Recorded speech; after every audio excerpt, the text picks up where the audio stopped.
Alors, donc, on va corriger l'exercice 9 de la série réaction chimique.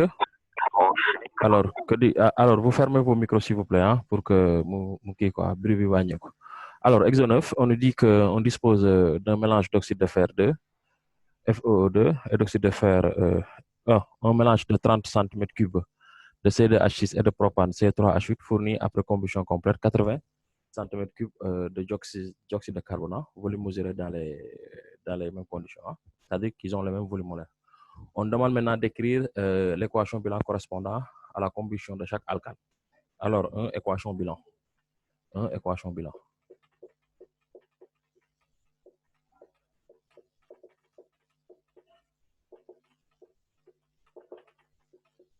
Alors, le mélange, c'est un mélange qui est constitué de 30 cm3 d'éthane. Et l'éthane, sa formule, c'est C2H6. Donc, la combustion de C2H6 plus O2 conduit à CO2 plus H2O. Alors, donc là, je fais 2. Là, je fais 3. 2 fois 2, 4. 4 plus 3, ça fait 7. Et là, j'ai 7 demi. Là, j'ai 7 demi. Maintenant, là, pour éviter la fraction, je peux multiplier partout par 2 pour avoir 2 C2H6 plus 7 O2 va conduire à 4 CO2 plus 6 H2O. Voici la première équation. Et l'autre partie du mélange, c'est quoi? C'est du propane, C3H8. Alors, donc,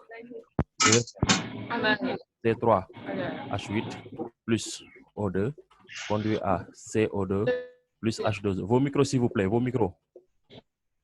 Donc là, je fais 3. Là, je fais 4. 3 fois 2, 6. 6 plus 4, 10. Je fais ici 5. Donc, voici l'équation bilan de la réaction. OK? Ça, c'est l'équation bilan de la réaction. Good. Une fois que j'ai ça, la question suivante, qu'est-ce qu'elle nous demande? Elle nous dit,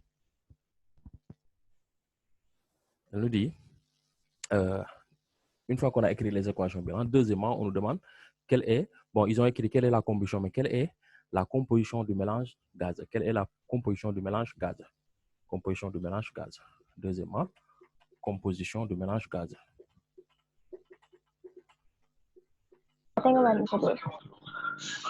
Vos micros, s'il vous plaît. Composition du mélange gaz. Vous activez vos micros que si et seulement si vous avez une question. Mais sinon, vous pouvez vous désactiver ça. Alors, donc, pour la composition du mélange gaz, ce que je vais faire, je vais appeler ici V1. Là, je vais avoir V2. N'est-ce pas? Donc, qu'est-ce qu'on m'a dit? Qu'un mélange de 30 cm3 d'éthane et de propane, c'est-à-dire que donc, V1 plus V2 égale à 30 cm3. Ça, c'est la première question. Ensuite, on dit, après qu'on complète, 80 cm3 de dioxyde de carbone. Elle fournit 80 cm3 de dioxyde de carbone. Donc, il y aura le dioxyde de carbone. On va appeler celui-là V1CO2. Et là, V2CO2. Là, VeCO2. VeCO2. Donc, cela veut dire que donc, VeCO2, on aura, ça c'est l'équation 1.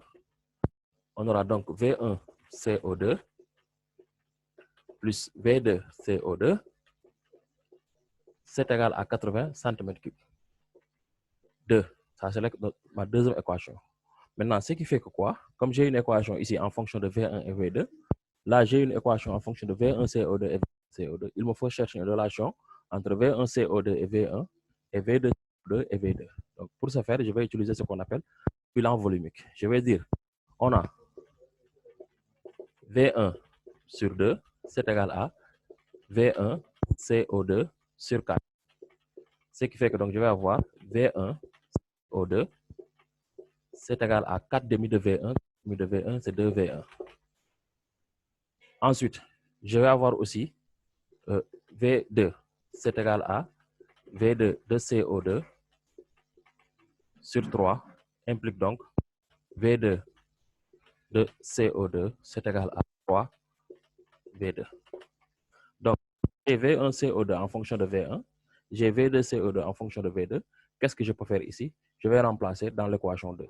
Je vais avoir donc 2, l'équation 2 va devenir, au lieu d'écrire V1CO2, je vais écrire 2V1 plus, au lieu d'écrire V2CO2, je vais écrire plus 3V2, c'est égal à 80 cm3. Et voici l'équation 2, et ce qui me revient à résoudre le système V1 plus V2 égale à 30 cm3 et 2V1 plus 3V2, c'est égal à 80 cm3. Et voici le système que j'ai. Maintenant, une fois que j'ai ce système-là, je vais résoudre ça. Et pour résoudre ça, je multiplie partout. Je multiplie ici par moins 2. Si je multiplie par moins 2 ici, je vais avoir le système moins 2 V1 moins 2 V2 égale à moins 60 cm3. Maintenant, là, je vais avoir 2 V1 plus 3 V2 est égal à 80 cm3. Je fais ça. Alors, si je fais ça, les V1 vont se simplifier. Si les V1 se simplifient,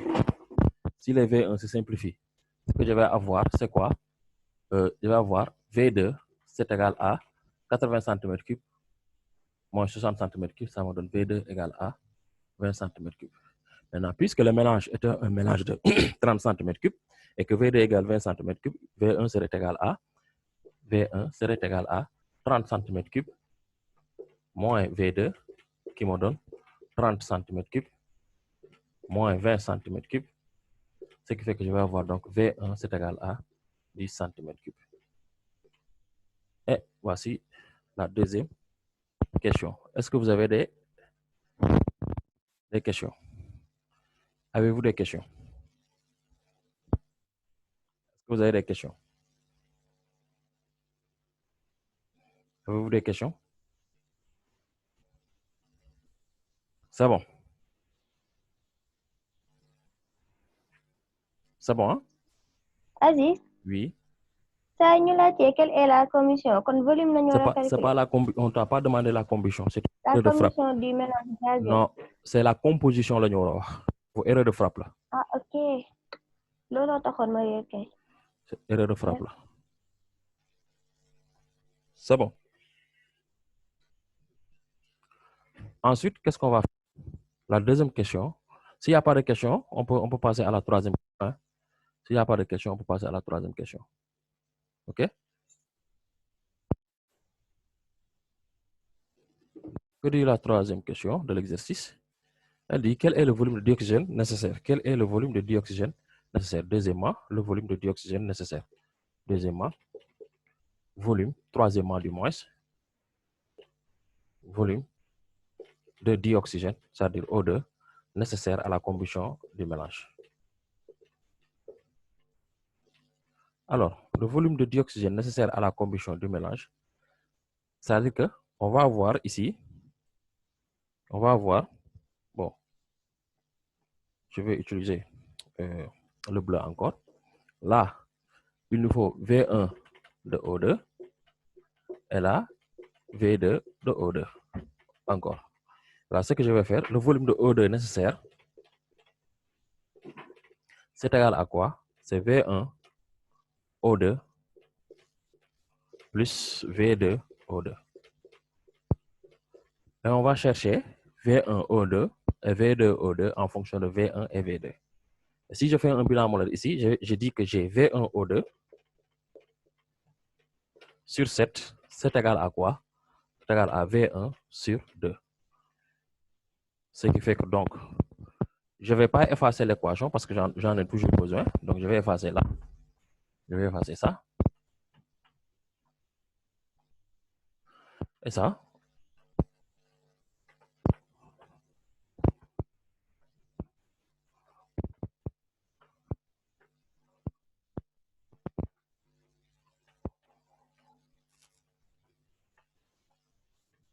Alors, donc, là, ce qui va permettre que, bon, je vais écrire en fonction d'ici. Je vais dire que donc là, V1O2, c'est égal à 7,5 de V1. Ensuite, j'ai aussi V2O2 sur 5. V2O2 sur 5, c'est égal à V2, implique donc V2O2 est égal à 5 V2. Ce qui implique que donc le volume de dioxygène nécessaire, c'est égal à V1O2 qui est égal à 7 demi de V1 plus 5 V2. Et je fais l'application numérique. J'ai V de O2 égale donc 7 demi de V1. 7 demi de V1. V1 est égal à 10. Donc, je vais avoir 70 demi centimètres cubes plus 5 V2. 5 fois, ça fait 5 fois 20, ça fait 100 centimètres cubes. 70 divisé par 2, ça fait 35. 35 plus 100, ça fait 135. Donc, j'ai VO2 est égal à 135 centimètres cubes. Et voici le volume de O2 nécessaire à la combustion du mélange de 30 cm3 de propane et d'éthane. Et c'est la fin de l'exercice. Si vous avez des questions, vous pouvez poser. Alors donc, pour l'exercice 10, qu'est-ce qu'on dit? Ici, on dit que on dispose d'un mélange de dioxyde de fer, FeO, et de dioxyde de fer 3, Fe2O3. Donc, le dioxyde de fer 2, le dioxyde de fer 2,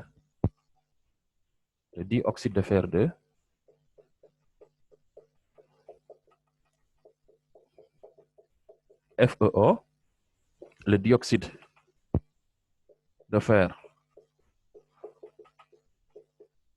3, Fe2O3. Alors, la masse totale du mélange, c'est un mélange, la masse totale du mélange M, c'est égal à 89,7. 89,7 grammes, c'est la masse totale du mélange de ces deux dioxydes de fer-là. Ensuite, on fait réagir ce mélange-là à haute température avec du dihydrogène. Il se forme alors du fer et de l'eau. On demande d'écrire l'équation bilan des deux réactions. Écrire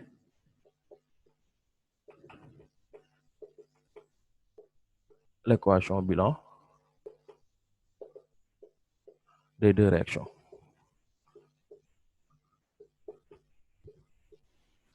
Bon, ce n'était pas l'appel même qu'on précise l'équation bilan des deux réactions. C'est-à-dire que le FeO va réagir avec le dihydrogène à haute température, H2, pour donner de l'eau, du fer et de l'eau. Donc Fe2 plus H2, ça conduit à quoi? Fe plus H2O. Alors là, on va équilibrer. Pour le fer, c'est équilibré. Pour les H, c'est équilibré. Pour les O, c'est équilibré. Donc la réaction est totalement équilibrée. Ici, cette réaction-là, Fe, O, H2. Ensuite, ça, c'est la première équation. L'équation 1. L'équation 2, on a Fe2, O3 plus H2 conduit aussi à Fe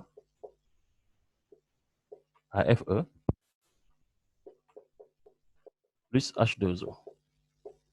Alors donc, quand je regarde pour le fer, ce n'est pas équilibré. Je mets ici 2. Ensuite, pour les O, ce n'est pas équilibré. Je mets ici 3. Pour les H, je mets ici 3. Ce qui fait que maintenant, c'est équilibré. Voici la première question.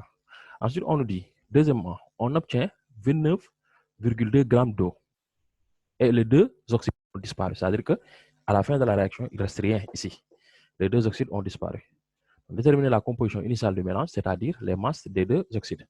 Alors donc, deuxièmement, composition initiale du mélange. Composition initiale du mélange.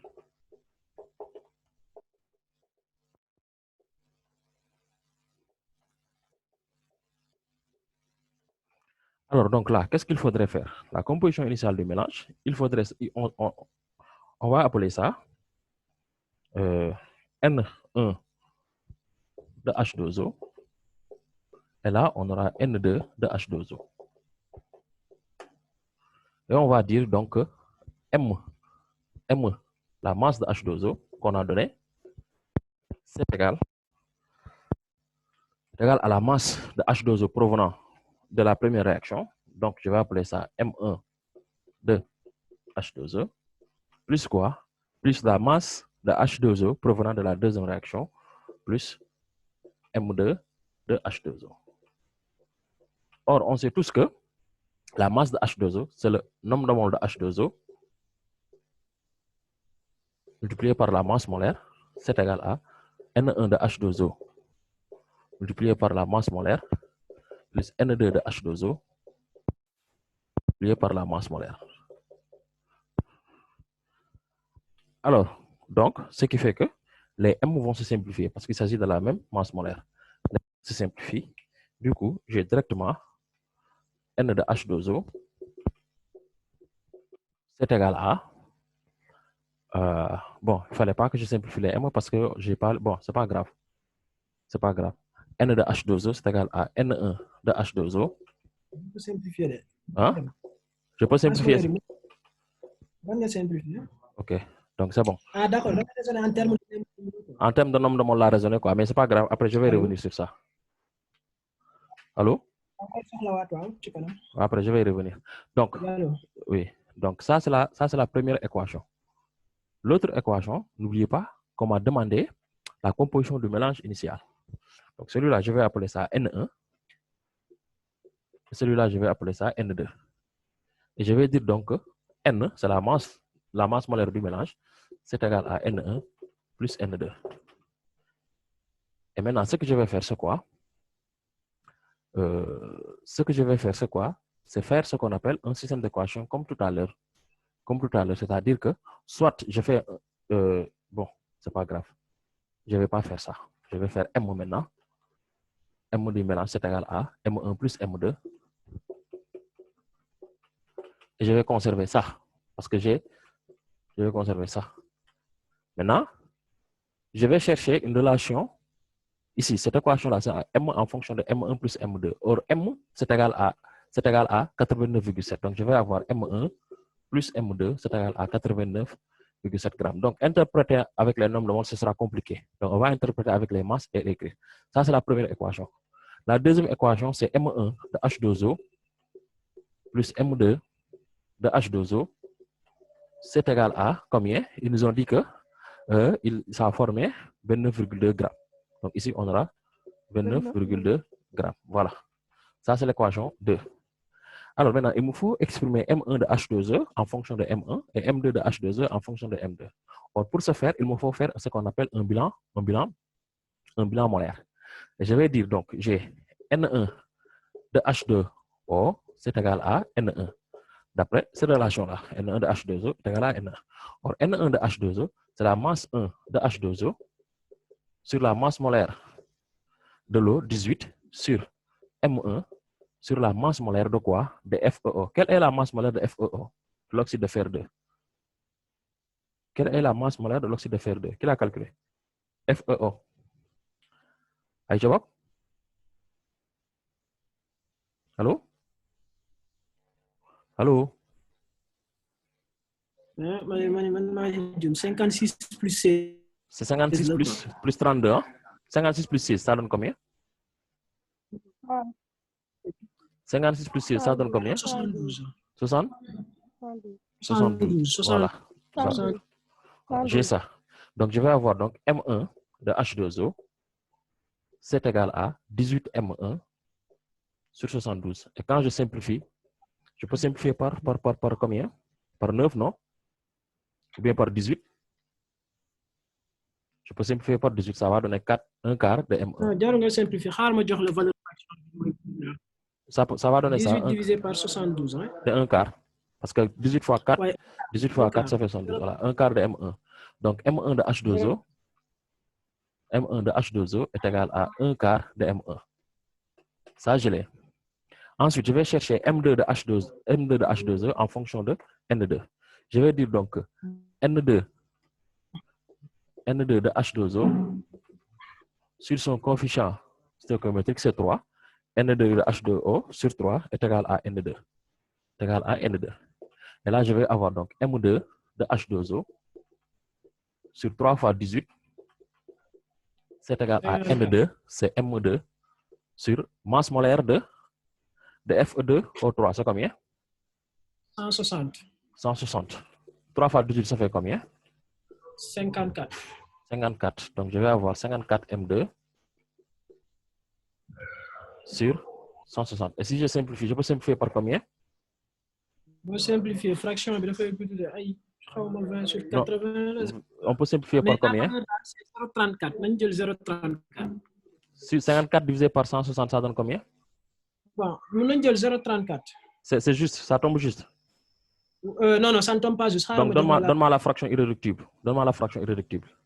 27 sur 80. 27 sur 80. 27 sur 80. Voilà. Donc, j'ai M2 de H2O, c'est égal à 27 sur 80 de M2. Donc, ce qui fait que l'équation 2 là va devenir, en fait, quoi? L'équation 2 qui est là va devenir M1 de H2O. Au lieu d'écrire M1 de H2O, je vais dire 1 quart de M1 plus 27 sur 80 de M2, c'est égal à 29,2. Et maintenant, ce qui revient à résoudre ce système-là, bon, maintenant, puisque on est en train de traiter la dernière question, je vais effacer tout ça. Je n'ai plus besoin des équations.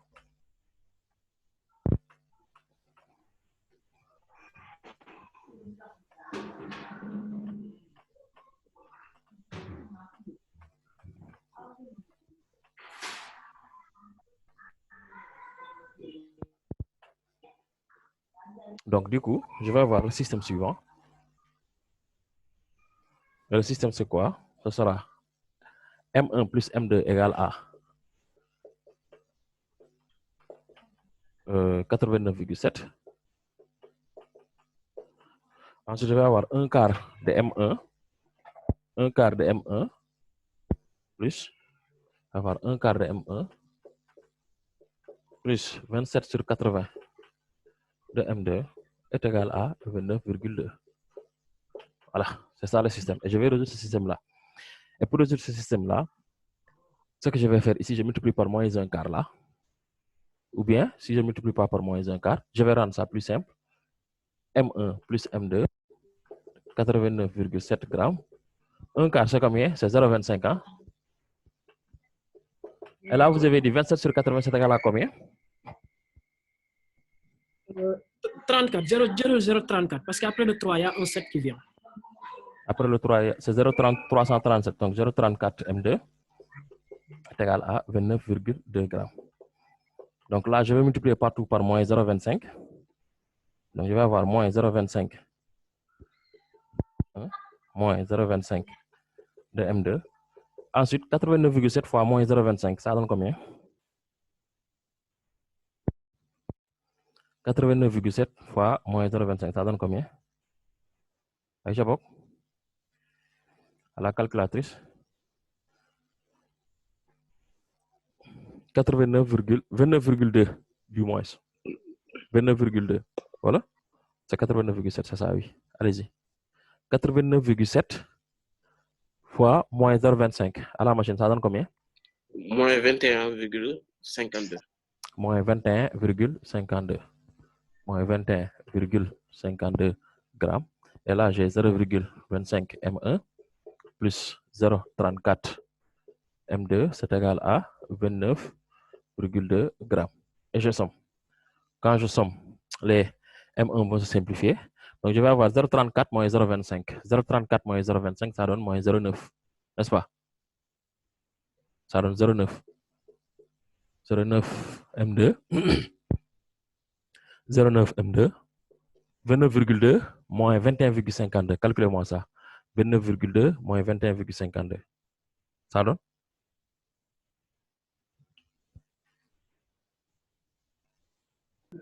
« 7,68.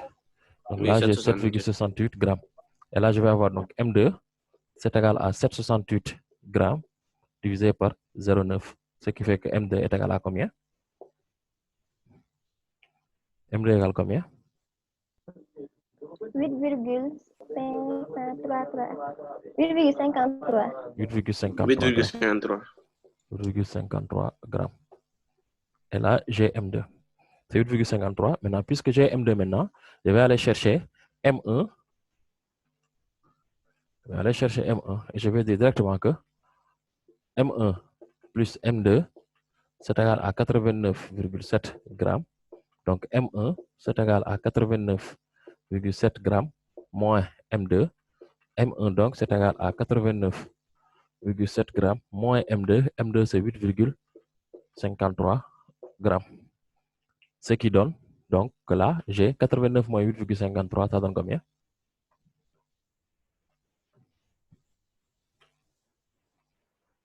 Ça donne 81,17. Et M1 est égal à 81,17 grammes. Et c'est cool. Et voici la fin de l'exercice 10. C'est bon.